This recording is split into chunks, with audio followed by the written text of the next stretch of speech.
Hello, welcome to an episode of Rediscovered Movies. I'm your host, Nomfanelo.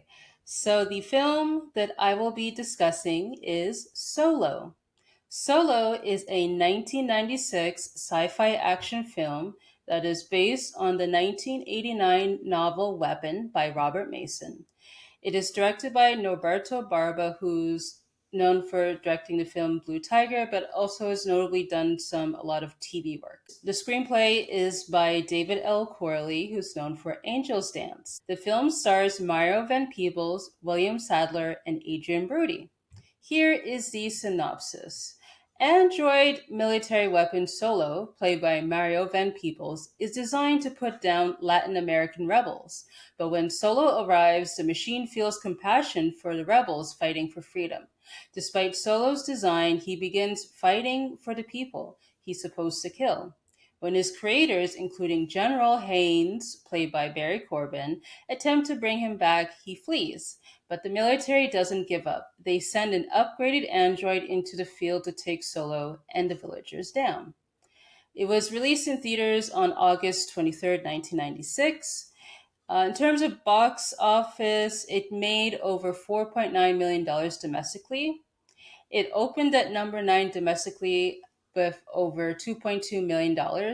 It was beaten by films including The Island of Dr. Moreau, Tin Cup, and a Very Brady sequel. In terms of critical reception, it has a 2.4 rating on Letterboxd, and at the time of this recording, it is available on demand, so check your local provider. All right, let's get into first discovery. So, I remember I had the VHS tape of this movie growing up, and at times when I watched it at the time, I think I remember it was quite intense, particularly like with the action scenes and how close they would show the parts of Solo, like as a machine and all that stuff. So it kind of scared me as a kid growing up. But rewatching it now, I find the movie is okay. Like it's entertaining as an action film. It's quite cheesy, obviously, because it goes for the more action comedy vibe at times, while it wants to be serious at the same time. But I do find it has a lot of similarities to these different films, which I will get into later in the episode. But I say it's an okay movie. It's fine. So let's get into the highlights. So I like how like with Solo. So in the movie, he's referred to as a machine, but he's more like an android or a cyborg in a way, like kind of like RoboCop in a way. But But yeah, anyways, with Solo, it's interesting that as a machine, he has critical thinking because typically with the majority of movies that focuses on a robot, they tend to disregard their orders when event occurs or if they see something that reminds them of something from the past. Like for example, with Universal Soldier, the 1992 movie with Jean Claude Van Damme.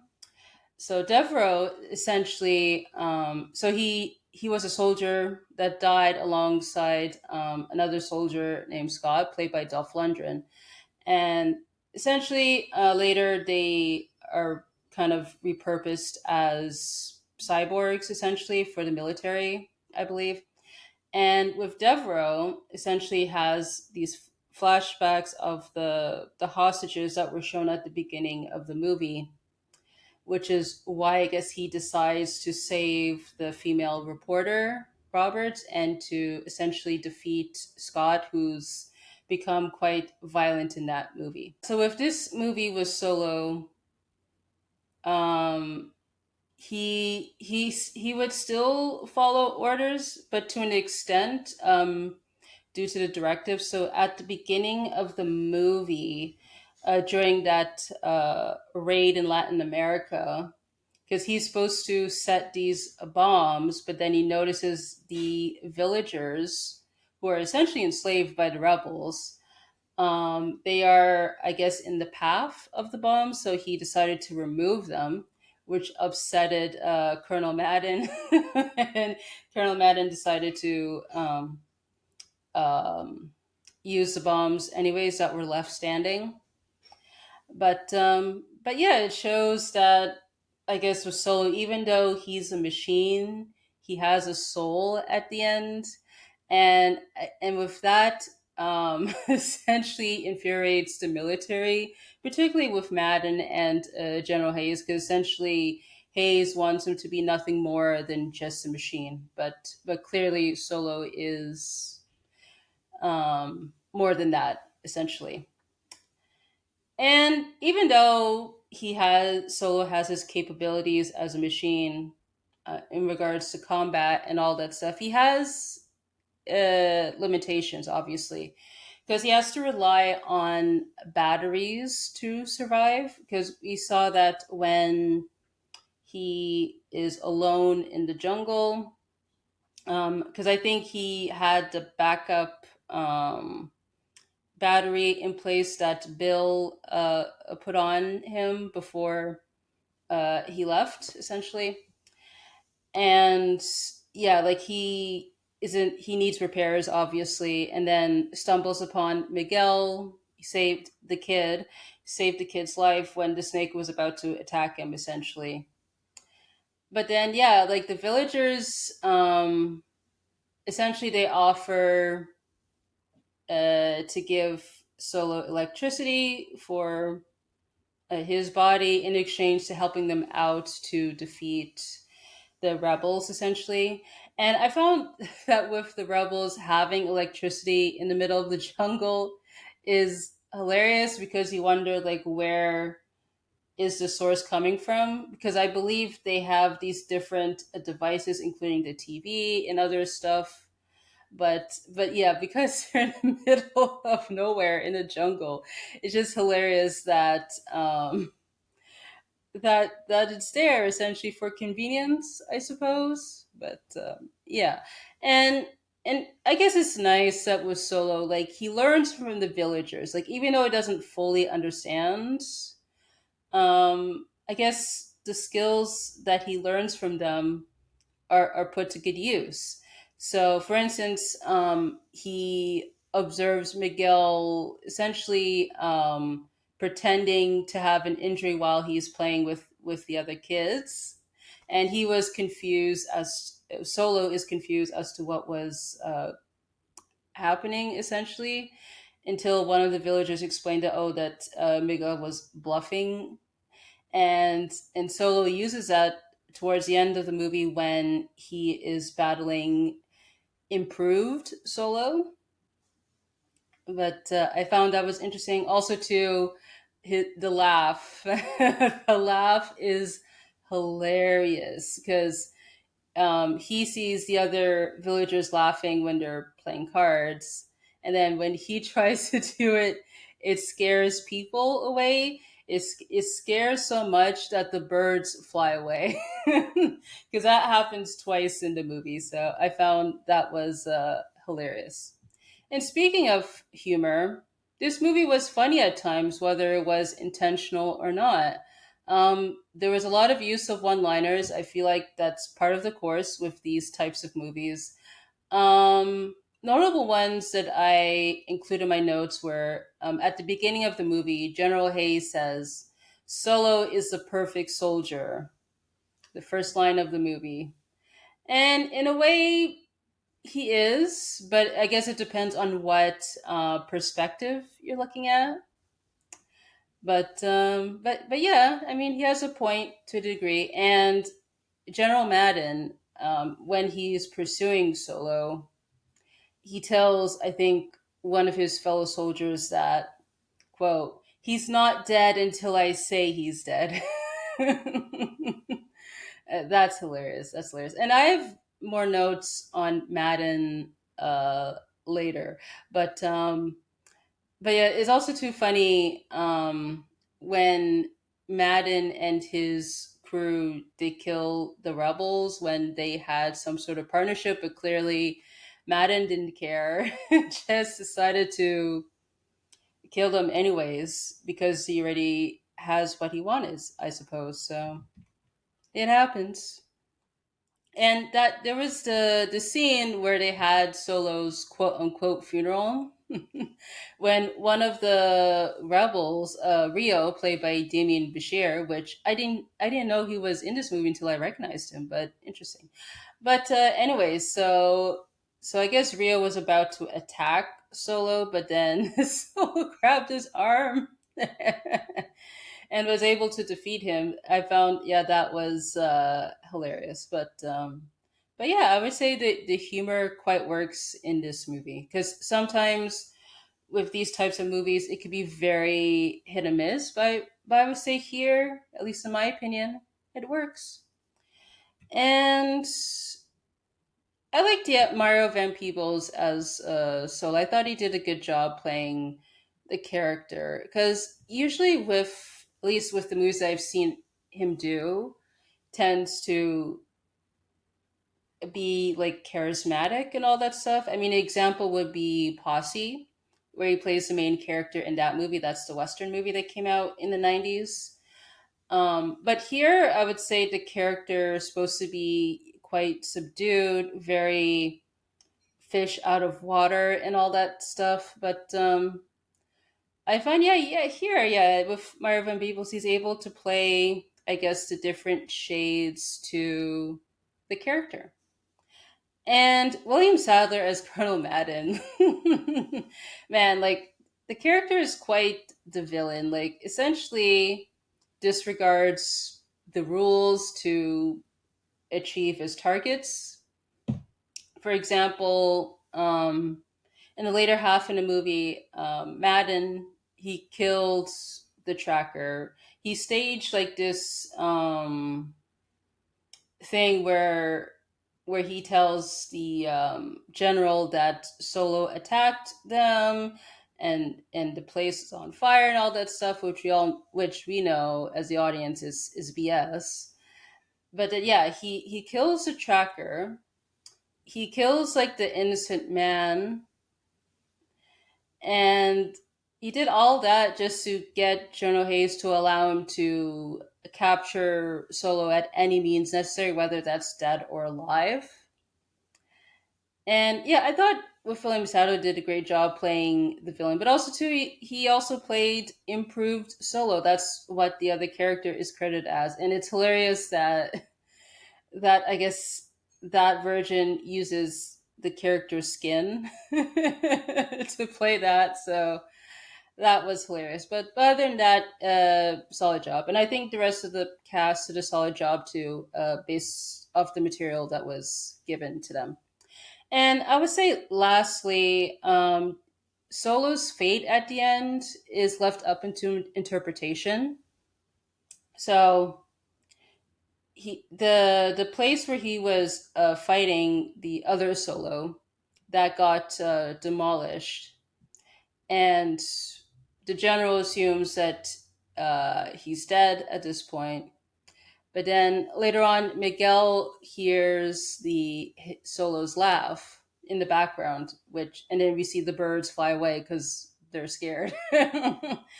And it could be interpreted two ways. It could be either Solo managed to escape before the temple collapsed, because I mean it could happen, or the machine is severely damaged, but parts of it is still around, including, I guess, the speaker box, the speaker box. But but yeah, but I would say it's pretty clear that Solo is alive now. In terms of how alive he is, that's up to the audience to decide. So there's that. All right, let's get into the lowlights. So I feel like with this movie, it kind of borrows a lot from other films. Now, I'm aware that this movie is based off the book. I have not read the book itself. I don't know how close the movie is in comparison to the book, but just based off the movie that I've watched, it feels pretty reminiscent of other films. So I've mentioned Universal Soldier, and I felt like this movie borrows a lot from that movie. in regards to the premise of the movie, obviously, and how like the events are executed in this movie. But then once the villagers get involved, get into the picture, the movie becomes a version of the Magnificent Seven. Now, the Magnificent Seven is obviously a remake of Seven Samurai, but I'm using Magnificent Seven in this case because it's a western and all that stuff. But yeah, it becomes Magnificent Seven when Solo helps the villagers to defend themselves, essentially. And then once that is done, it goes back to being Universal Soldier. So because I found, yeah, that was noticeable throughout this movie. Again, I don't know if the movie follows closely to the book or if it's loosely based off the book, but either way, I was able to tell those references in this movie. In a way, it reminded me with the Zack Snyder movie Rebel Moon, where that heavily borrowed from several different movies, including the Star Wars movies, Magnificent Seven or Seven Samurai, and there are other movies too that I don't recall because it's been a while since I've seen that movie. But yeah, I would say it has similar issues with this movie. And at times, like the tones for this movie, I would say were conflicted because at times it wants to be serious in regards to the themes of the movie, with Solo being a machine and the complexities of that and all that stuff. But at the same time, it wants to be light with the humor, with the action and all that stuff. So I think there is potential for those things to blend without overpowering either or. But I don't know. I just feel like with this movie, it doesn't quite pick a lane with those aspects. And also, too, I wondered, like, what was Colonel Madden's problem with Solo? Because it seemed like he had a grudge towards Solo, or it could be jealousy. You never know. Because when Solo is recharging, we see a flashback where Solo's doing the training, and then Madden hands a gun to one of the soldiers to use towards Solo, but then obviously Solo gets the upper hand and eventually harms the soldier with the gun. And Madden looks obviously upset at that moment, but then oftentimes throughout the movie, he often belittles him because he's a machine. So it makes me wonder that is he jealous of Solo because he's a machine and is more skilled than he is? Or does he want the attention for himself because he is a colonel at the end while Solo's not really a soldier because he's a machine? It's more like property. But either way, what's the deal with Madden with his beef towards Solo? But his fate was sealed essentially towards the end of the movie when Solo eventually harms him, severely injures him, but then the other version of Solo kills Madden. And it was funny when that happened. The other Solo said, "Oh, that a target number one is eliminated," which I found was funny because wouldn't Solo be target number one? But I guess it doesn't matter. It does not matter. And there was a moment when Solo, when he's on the plane, he's trying to escape essentially, but then the plane crashes towards the terrain, and clearly it explodes. But then all of a sudden we see him alive. Because when Madden goes to investigate the crash site, he sees no signs of Solo. But I mean, wouldn't you assume at that point that probably he got destroyed in the fire? But no, he's alive. it reminds me kind of in the movie Taken 3, the Liam Neeson movie. There's a moment when the bad guys are chasing Brian. I think it's like a car chase, but then Brian's car tumbles and it crashes, and there's no clear shot of Brian leaving the car, but then all of a sudden there's a shot of him observing from afar. so, so that was hilarious. So when I saw that happen in this movie, it reminded me of that moment in Taken 3. And lastly, I found it was hilarious that in the one of the flashbacks, Solo he chose Michael Jackson skin and all that stuff, but does not look like Michael Jackson. Because probably he was impressed seeing Michael Jackson on the TV. I imagine at that point, because it was the 90s and it's the height of, I would say, Michael Jackson as an NBA player and all that stuff. But it's hilarious. Because it would have been better if, let's say, um, it was, let's say, Mario Van Peebles as like a basketball player, and he's like, "Oh, I want to be him." I mean, that would have been more believable than to say, "Oh, Michael Jordan, I want to be like him." That's hilarious. That's hilarious. So let's get into trivia. So I have very few fun facts that I could find for this movie. So, producer Lawrence Gordon apparently initially purchased the rights to the book Weapon, along with options for other books penned by Robert Mason. And lastly, following his work directing Panther, Mario Van Peebles was looking for a project that would provide him a complex character to play and felt Solo, with its depictions of indigenous people under the threat of superior technology, provided an opportunity to do so. Yeah, I would say so, even though I would say the execution did not land, but yeah, I could see that. I could see that. All right, lastly, should this movie be rediscovered? And I would say for me that the movie is serviceable. Like it does its job being entertaining and all that stuff, but it could have been better in terms of the complexity. But again, I wondered though, like, was the intention to be serious, but it just ended up being funny? Or was the intention to be very light, but it ended up being halfway serious? Uncertain. But sure, I would check it out if you want to be entertained. Why not? Why not? Okay, so that pretty much concludes this episode of the podcast. You can find me on Instagram, X, Blue Sky, YouTube, and Linktree at Numphy Malloy. You can find the podcast at Instagram, X, Blue Sky, YouTube, and Linktree at RD Movies Pod.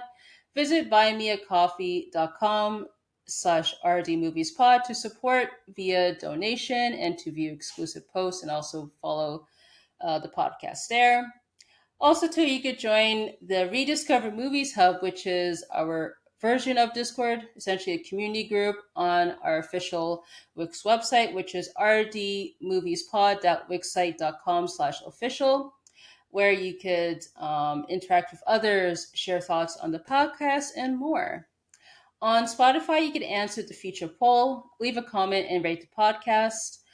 You could leave a review and rate the podcast on Apple Podcasts, Good Pods, on Pet and Podchaser. And you could submit questions, comments, and suggestions by email, which is rediscoveredmovies@gmail.com, or you could fill out the contact form on our link tree to be featured on a Q&A episode, which will air after the end of the season. All right, I want to say thank you so much for tuning in, and I hope to catch you on the next one.